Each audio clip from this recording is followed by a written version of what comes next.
Troisième vidéo et dernière vidéo sur la symétrie pour les CE2. Alors cette semaine, nous allons aborder le dernier objectif qui est savoir tracer le symétrique d'une figure sur un quadrillage. Alors cette petite vidéo, je vais faire comme si je m'adressais directement aux enfants. Je pense que ce sera plus parlant pour eux.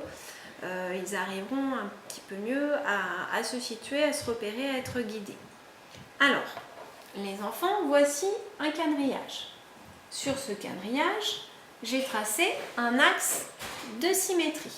Il est vertical, il aurait pu être aussi horizontal. Sur la partie de droite, dans ce quadrillage, j'ai tracé trois figures. Un triangle, un rond et un polygone. Je veux tracer les symétriques de ces trois figures dans ma partie de gauche, donc quadrillage ici pour l'instant vide. Alors, comment je vais m'y prendre? Chose importante, pour tracer le symétrique d'une figure, il faut bien se dire que la première figure et son symétrique doivent être à la même distance de l'axe de symétrie. Sur un quadrillage, c'est simple, on va se servir des carreaux. Donc les enfants, petit rappel, vous voyez ce petit triangle, il est situé à 2 carreaux de l'axe de symétrie. Je montre, j'ai mon axe ici, je pars de cet axe, je suis la ligne horizontale et je vais compter le nombre de carreaux. 1, 2. Donc mon triangle se trouve dans le deuxième carreau. Pour tracer son symétrique, on va de l'autre côté, compter également 2 carreaux, 1 et 2. Je trace mon petit triangle, même s'il n'est pas là tout à fait exact, mais ce qui nous intéresse, c'est surtout la notion de distance, les enfants. Vous devez bien comprendre et vous souvenir que la figure et son symétrique doivent être à la même distance de part et d'autre de l'axe. Pour ça, je compte le nombre de carreaux en partant de l'axe. Je vais faire la même chose avec le rond.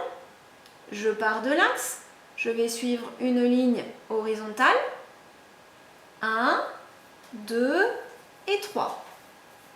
Mon petit rond se trouve au troisième carreau sur cette ligne. Pour tracer son symétrique, je reviens à mon axe et je vais compter sur la même ligne 3 carreaux, mais donc vers la partie de gauche. 1, 2, 3. Et donc dans ce troisième carreau se situe le symétrique de ce rond-là. On comprend bien que si on plie sur cet axe-là, si je pliais mon ardoise, ce triangle viendrait se superposer sur ce triangle-ci et ce rond viendrait se superposer sur ce rond-ci. Voilà.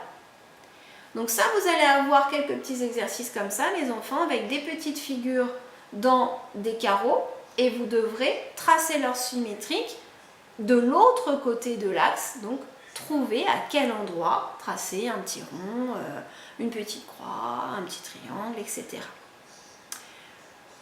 Autre travail. Cette fois-ci, on a une figure polygone avec des sommets et des côtés. Alors, je dois tracer le symétrique de cette figure-là de l'autre côté de l'axe. Les enfants, vous voyez que j'ai bien identifié les sommets de ma figure. Premier sommet, sommet numéro 1, sommet numéro 2, 3, 4, 5, 6 et 7. Je voudrais que vous arriviez tous à faire ceci dès le départ. On identifie tous les sommets. Normalement, ça ne pose pas de souci. Une fois qu'on a identifié tous ces sommets, on va tracer les symétriques de ces sommets. Comment? Toujours la même méthode, je pars de mon axe et je vais compter, par exemple pour le sommet 1, le nombre de carreaux qui séparent mon axe jusqu'au sommet. mon sommet 1 se trouve sur cette ligne-là. Donc je pars de l'axe et je suis la ligne en comptant les carreaux. 1, 2. Pour tracer le symétrique de mon sommet 1, je vais faire la même chose mais de l'autre côté. Je vais compter 2 carreaux en partant de l'axe. 1, 2. Hop! Ici se trouve le symétrique de ce sommet 1. Je mets donc un petit point et numéro 1. Donc c'est parti, on va faire la même chose pour les autres sommets. Mon sommet 2, je repars de l'axe sur la ligne du sommet 2. 1, 2, 3, 4. 1, 2, 3, 4. Hop, j'arrive ici, mon sommet numéro 2. Je continue dans l'ordre, mon sommet numéro 3. Je regarde sur quelle ligne il se trouve, ici, et je vais compter le nombre de carreaux en partant de l'axe. 1, 2, 3, 4. 4 carreaux. 1, 2, 3, 4. 4 carreaux. Je mets mon petit point à mon sommet et je le numérote. Le sommet numéro 4 sur cette ligne ici et je compte le nombre de carreaux. 1, 2, 3.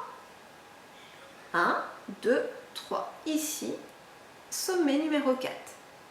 Sommet numéro 5. 1. 1. Sommet numéro 6. Ah, un peu exceptionnel, lui se trouve sur mon axe. Eh bien, son symétrique, les enfants, va se trouver aussi sur l'axe de symétrie, au même endroit. Donc, le sommet 6 se trouve aussi ici. Le sommet 7, je prends ma ligne et je compte le nombre de carreaux en partant de l'axe. 1, 2. 1, 2. Voilà. Donc, nous avons tracé tous les symétries des sommets. Maintenant, les enfants, il me reste en fait à relier ces sommets. Donc, je prends ma règle, important, je ne fais pas à la main surtout, et je relie mon sommet 1 au sommet 2, mon 2 au 3, mon 3 au 4, mon 4 au 5, mon 5 au 6, mon 6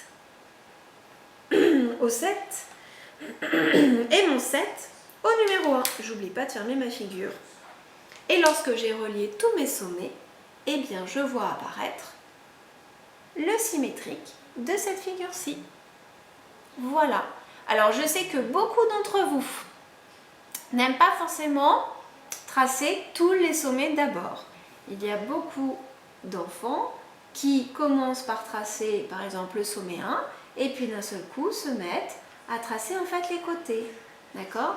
Alors, on peut, je ne vais pas interdire, mais par contre, attention, pas d'erreur.